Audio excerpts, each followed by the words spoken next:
ಗುರುತಿಸಲ ಬಾಗಿಲ ಸದ್ದಿಗೆ ಎದೆಯಲ್ಲಿ ಸ್ಪಂದನ ತೆರೆದರೆ ಬೀಸುವ ಗಾಳಿಯು ಹೇಳಿದೆ ಸಾಂತ್ವನ.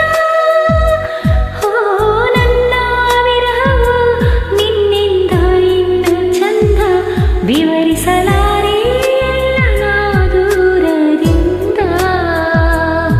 ನೆನಪನ್ನು ರಾಶಿ ಹಾಕಿ ಇಳಿಸುತ್ತ ಕೊರಲೇನು ಕನ್ನಡಿಯಲಿ ನಾ ಹುಡುಕಲೆ ನಗುವಂದನು.